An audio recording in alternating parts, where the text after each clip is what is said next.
नमस्कार दोस्तों, आप सभी में विराजमान परमपिता परमात्मा को मेरा नमस्कार। दोस्तों, अभी जब महामारी आई, ऑक्सीजन की कमी आई, तो हमें एहसास हुआ कि पेड़ हमारे लिए ईश्वर का अवतार है। पेड़ जो है हमें लाखों रुपए का ऑक्सीजन देते हैं, लाखों रुपए की लकड़ियां देते हैं, मगर हमने कभी पेड़ों को धन्यवाद नहीं किया है। तो उसके लिए मैं एक कहानी सुनाता हूं। एक नदी के किनारे एक आम का पेड़ था, बहुत ही शानदार पेड़। उसमें जब फूल लगते तो वो आसमान के तारों को मात देते थे। जब उसमें फल लगते तो दुनिया भर के पक्षी उस पर रस लेने के लिए आते थे।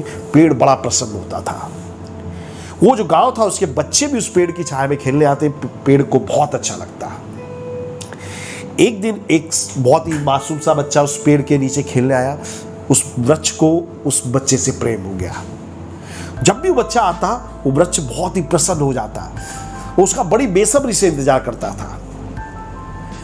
बच्चा आता, पेड़ उसको अपनी डालियां झुका देता, बच्चा उस पर बैठ जाता।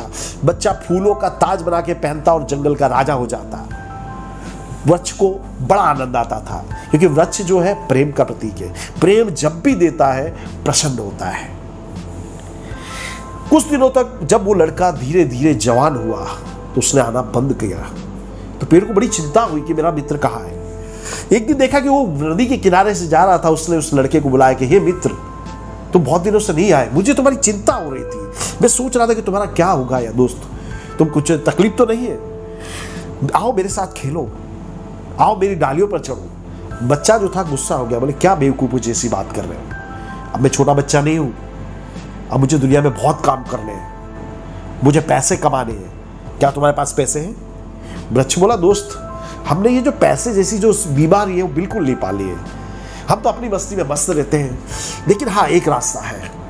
तुम ऐसा करो, मेरे जो फल है उनको तोड़ लो और मार्केट में बेच के आओ। इससे तुम्हें जरूर पैसे मिलेंगे।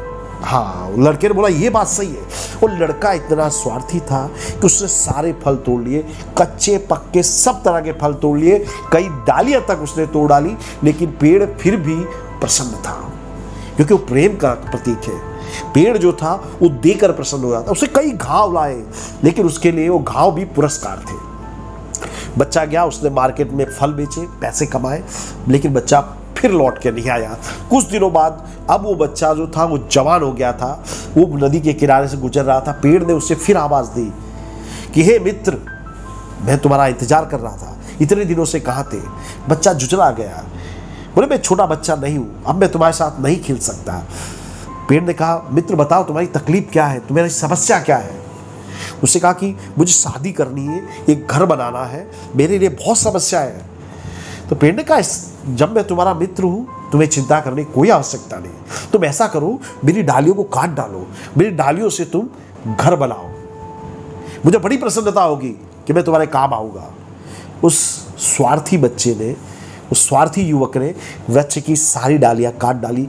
खाली एक तना जो था उसका बचा रह गया। उस डालियों से, उस लकड़ियों से उसने अपना घर बनाया और फिर वो अपने मित्र को भूल गया। कुछ दिनों तक फिर लौट के नहीं आया।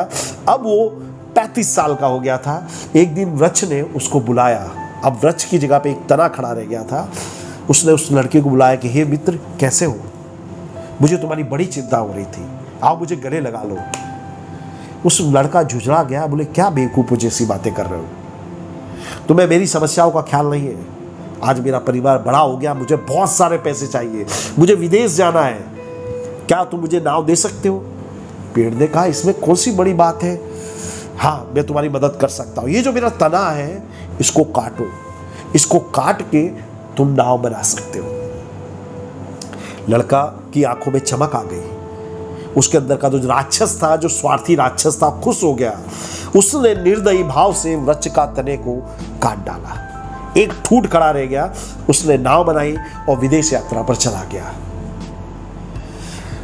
और एक रात में उस वृक्ष का, उस ठूठ का, उस पेड़ के ठूठ का मेहमान हुआ था।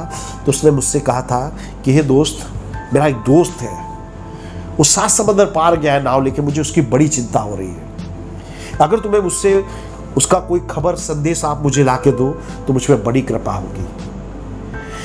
तो उस वृक्ष की बातें सुनकर मेरी आंखों में आंसू आ गए। तो दोस्तों, यहाँ जो वृक्ष है ये मानवता का, प्रेम का प्रतीक है। और जो स्वार्थी बच्चा है वो कौन है? वो स्वार्थी बच्चा है मैं और आप। हम लोग स्वार्थ में अंधे हो गए हैं। हमने इस पृथ्वी को नर्क बना दिया है, कोई कमी नहीं छोड़ी है। मैं ये नहीं समझता हूं कि जब पेड़ ही नहीं रहे तो क्या मनुष्य पैसे खाएगा। इसलिए पेड़ लगाइए, लगा नहीं सकते तो कम से कम काटिए तो नहीं। जय हिंद, जय भारत, वंदे मातरम।